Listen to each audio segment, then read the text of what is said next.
Alors, je me présente rapidement. Donc, je m'appelle Frédérique. Je suis belge. J'ai une vie, une enfance plutôt traditionnelle. Sauf que très jeune, en fait, j'ai eu des apparitions dans ma chambre, des apparitions d'êtres de lumière, de type donc angélique. C'était des grands êtres de 3 mètres de haut, d'une lumière brillante, qui me connaissaient, qui connaissaient mon prénom, qui connaissaient ce que je vivais, qui me donnaient des conseils, mais c'était toujours bienveillant et avec un aspect très familier. C'est très compliqué à décrire. Et donc, j'ai grandi avec cette certitude qu'on est complètement limité avec notre cinq sens et qu'il existe d'autres dimensions autour de nous. Et puis voilà, la vie a continué, mais je suis toujours restée très intuitive et c'est forcément un sujet qui m'a toujours passionnée. Et puis on a décidé, à l'âge, j'avais 24 ans à l'époque, on a décidé de tout plaquer et d'aller vivre en Afrique du Sud, où on a d'abord vécu avec mon mari. On a vécu d'abord 7 ans dans la brousse africaine au milieu des animaux, donc ça a été une retraite de 7 ans de cette vie matérialiste et très occidentale. Et puis on a eu nos enfants et on a déménagé. Finalement, on a décidé de déménager 7 ans plus tard à Cape Town, au Cap, pour sociabiliser nos enfants qui devenaient de véritables mouglis et nous, voilà, aussi on avait besoin de retourner au resto, d'avoir une vie sociale un peu normale. Et là, on a à peine posé nos valises que j'ai fait la rencontre par hasard de mon tout premier futur mentor. En fait, il s'est avéré qu'il y avait une école, l'école de l'intuition et de la guérison. C'est une école londonienne qui venait d'ouvrir une succursale au Cap. Et donc, j'ai fait la rencontre de cette femme. Et donc, je me suis directement, forcément, inscrite à l'école où j'ai démarré des années d'études, dont 2 années très intensives de développement d'abord de cette intuition, de cette clairvoyance qui est revenue. Et donc, j'ai eu des mentors qui venaient de Londres, tous les X, pour nous former. Et donc, il s'est avéré en fait que toute cette clairvoyance est revenue très fortement. Ces êtres de lumière sont revenus dans ma chambre. Et il s'est avéré aussi que j'avais une facilité à voir les blocages, les nœuds énergétiques dans le champ vibratoire des personnes et de lire cette énergie. Donc, au moment où je me connecte, et encore toujours, au moment où je me connecte à cette énergie, j'ai tout le film de la situation qui a créé ce blocage. Et donc voilà. Et donc ça a été des années d'études et une passion sans fin pour ce sujet, jusqu'au jour où donc j'ai été diplômée en 2016 et là mes mentors me poussaient à ouvrir un cabinet, à me lancer. Ils nous aidaient évidemment aussi d'un point de vue purement business à nous lancer. Sauf que là, j'ai dû faire en fait le constat que j'allais moi-même pas bien.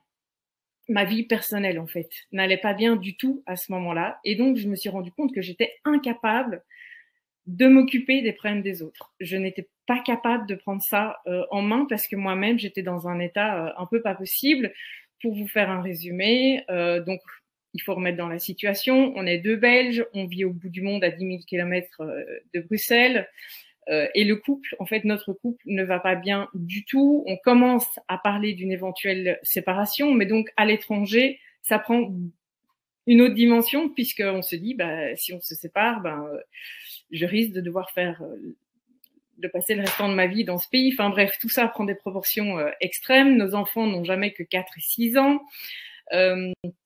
J'ai un job à ce moment-là, j'avais ouvert une petite ONG où je m'occupais des enfants illettrés dans le bidonville qui était près de chez nous, mais c'était énergivore au possible. Ça me coûtait presque même de l'argent, puisque j'employais des professeurs particuliers pour donner cours à ces enfants, etc. Donc j'avais un compte en banque qui était celle d'une adolescente.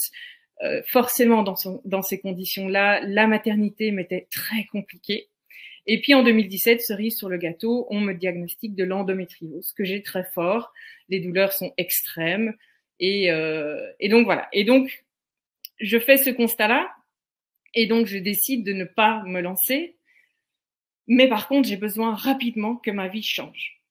Et donc là, je me lance, mais dans une une addiction presque de cette fameuse loi d'attraction que vous connaissez sûrement. Donc la loi d'attraction, c'est cette loi physique qui dit que tout ce qui a, toutes les vibrations de la même fréquence s'attirent.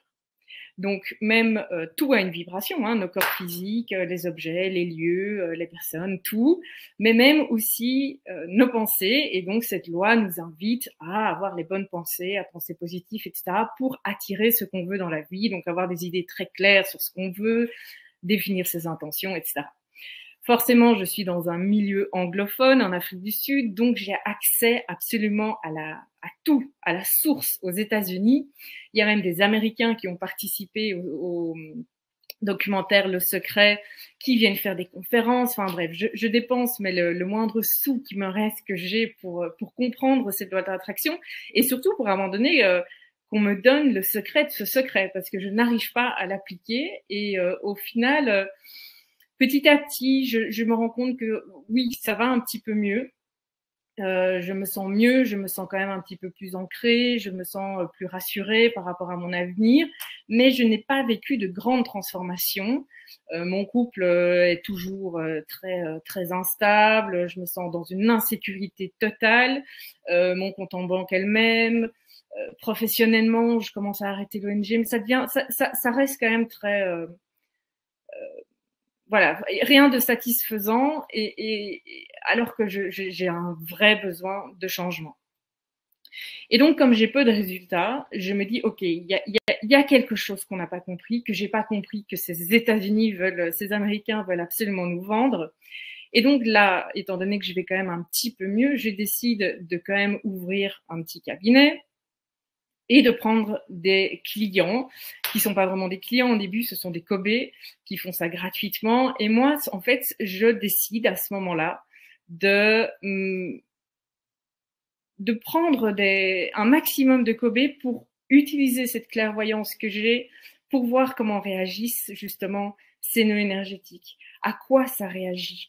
Bref, j'ai vraiment envie de commencer à analyser ça et en même temps à mettre en pratique ce que j'observe. Parce que malheureusement, on n'a pas de clairvoyance pour soi-même. Donc, je suis incapable de savoir d'où viennent ces nœuds énergétiques, pourquoi j'ai manifesté cette situation, pourquoi j'en suis arrivée là. Et donc, je commence à me lancer dans cette étude et cette pratique pour moi-même. Et puis là, je le fais bref, mais c'est à ce moment-là vraiment que je commence à vivre de réelles transformations. Et quand je parle de transformation, c'est vraiment de vivre l'opposé de ce que j'étais en train de vivre. Et aujourd'hui, mon couple, on est loin d'être séparés. Au contraire, notre couple aujourd'hui vit, voilà, on a une toute autre relation, mais bien plus profonde et bien plus enrichissante qu'on avait même à l'époque. J'ai abandonné évidemment cette ONG parce qu'entre-temps on est rentré à Bruxelles. Je me suis permise de me lancer justement dans cette passion en tant que projet professionnel. Je gagne ma vie et je ne souffre plus de l'endométriose alors qu'on me l'avait annoncé comme maladie totalement incurable.